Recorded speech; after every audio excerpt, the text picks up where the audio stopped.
they go there to look for better lives for themselves and for their families. And sometimes misfortune finds you. I had a friend called Marianne. She was bludgeoned to death in London just recently. I myself was deported from Angola just a few weeks ago. I had my papers correct. I had the visa. I arrived at the airport, and I must say that your ambassador there, Joyce Maithi, she was very supportive. She came to the airport herself, although I didn't even get a chance to wave at her. But she tried her best to get me into the country.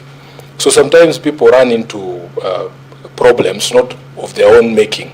We have a case of a young man who was arrested during the crackdown on opioids in the US, and he was a pharmacist, and he comes from Vihiga, that young man. I'm sure you know of that case.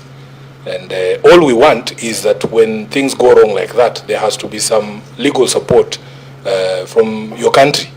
As in, we've seen other people, when there's a crisis in southern Lebanon, their countries are very fast to evacuate them from there. Now for us, Kenya, honestly, Honorable CS, our citizens out there don't feel like their country is always going to be there. Immediately they fall into problems. It took a lot of time for us to get our people out of south of Lebanon, and you know it. You cannot compare the speeds with other countries. Now, just on this question of clarity, in fact, your ministry has issued a statement today, apparently disowning your friends from the RSF.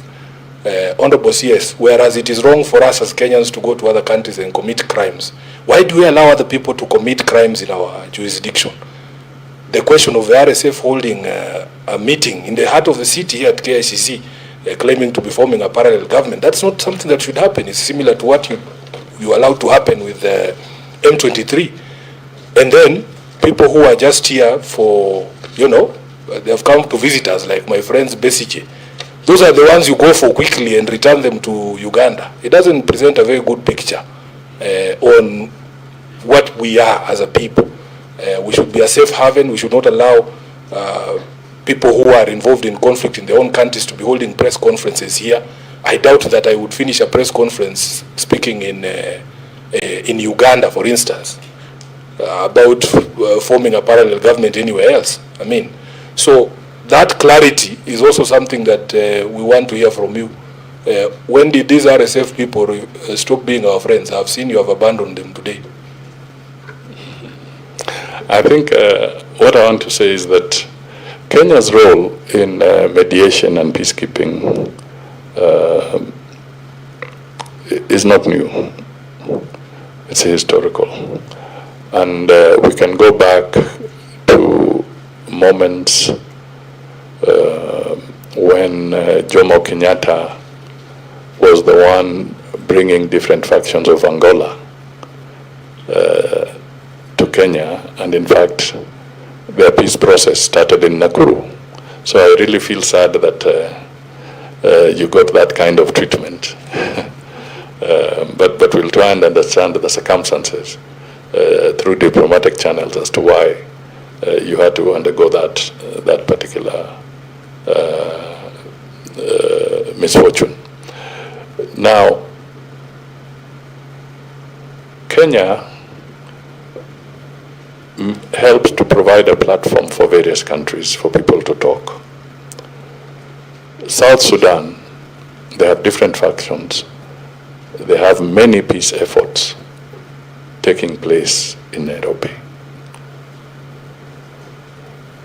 Mediation of different factions, different political groups.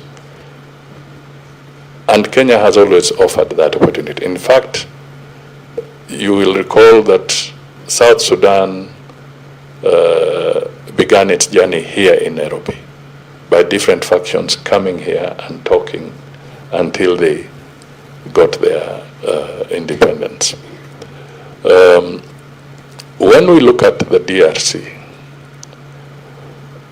and you'll be familiar with the Luanda process, the Nairobi process, that terminology, which is now merged into one process. Heads of state of the East African Community and SADC came together in a summit, and they said, let us have one forum so that we avoid forum shopping of people cherry picking which meeting to go to and which one not to go to. It delays the peace process.